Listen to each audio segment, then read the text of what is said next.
Conversion of galvanometer into voltmeter. ഒരു galvanometer ഒരു ചെറിയ കറണ്ട് കയറുമ്പോൾ തന്നെ സൂചി അങ്ങേറ്റത്തൊട്ടെത്തും ഗാലനോമീറ്റർ. അതായത് ഏകദേശം 3 മില്ലി ആംപിയർ ഉള്ള കറണ്ട് കയറുമ്പോൾ തന്നെ സീറോയിലുള്ള സൂചി മാക്സിമം അങ്ങോട്ട്, സീറോയിലുള്ള നടുക്കനെയുള്ള സൂചിയും അങ്ങോട്ടേക്ക് എത്തും. അപ്പോൾ ചെറിയൊരു വോൾട്ടേജ് മതി എന്തിനാ, ഇതിൻ്റെ ഡിഫ്ലക്ഷൻ കംപ്ലീറ്റ് ഫുള്ള് ഡിഫ്ലക്ഷൻ ആക്കാൻ വേണ്ടിയിട്ട്.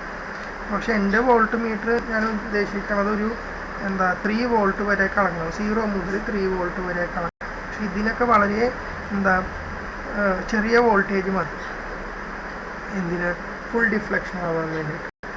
അപ്പോൾ ഞാൻ എങ്ങനെ ഈ ഗാലനോമീറ്ററിനെ ഇത്രയും 3 വോൾട്ട് വരെ അളക്കാൻ പറ്റുന്ന വോൾട്ട് മീറ്റർ ആക്കി മാറ്റണം?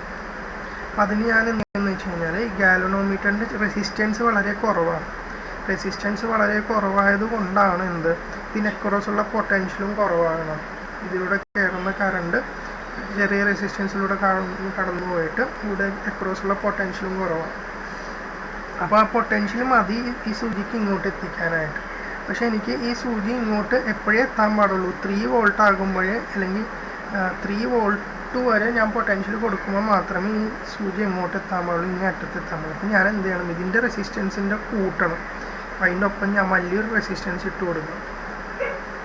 അപ്പോൾ ഇതിനാണ് ഇതെന്ന് പറയുന്നത്. അപ്പോൾ ഇങ്ങനെ ഒരു കൺവേർഷൻ ചെയ്യുമ്പോഴാണ് എൻ്റെ ഗാലനോമീറ്റർ എന്തായിട്ട് മാറിയെന്ന് പറയുന്നത്, ഒരു വോൾട്ട് മീറ്റർ ആയിട്ട് മാറിയെന്ന് പറയുന്നത്. പിന്നെ ഗാലനോമീറ്ററിൻ്റെ റെസിസ്റ്റൻസ് വാല്യൂ കുറവാണ്, അതിൻ്റെ അക്രോസുള്ള പൊട്ടൻഷ്യൽ കുറവാണ്. അപ്പോൾ ആ പൊട്ടൻഷ്യൽ തന്നെ സൂചി അങ്ങേറ്റത്തോട്ട് എത്തും. പക്ഷേ എനിക്ക് എപ്പോഴും എത്തിയാൽ മതി, 3 വോൾട്ട് ആകുമ്പോഴേക്ക് എത്തിയാൽ മതി.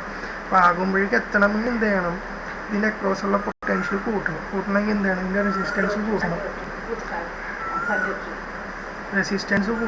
ഈ റെസിസ്റ്റൻസ് സീരീസിൽ ഇട്ട് കഴിയുമ്പോൾ എന്ത് പറ്റും, ഇതിൻ്റെ ടോട്ടൽ റെസിസ്റ്റൻസ് കൂടും.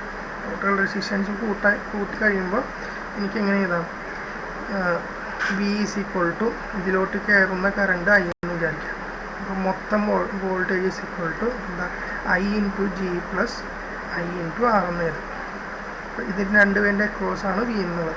അപ്പോൾ എനിക്ക് V - IG/I ചെയ്ത് കഴിഞ്ഞാൽ എന്ത് കിട്ടും, ഇടേണ്ടുന്ന റെസിസ്റ്റൻസ്, സീരീസിൽ കണക്ട് ചെയ്യേണ്ടുന്ന റെസിസ്റ്റൻസിൻ്റെ വാല്യൂ കിട്ടും.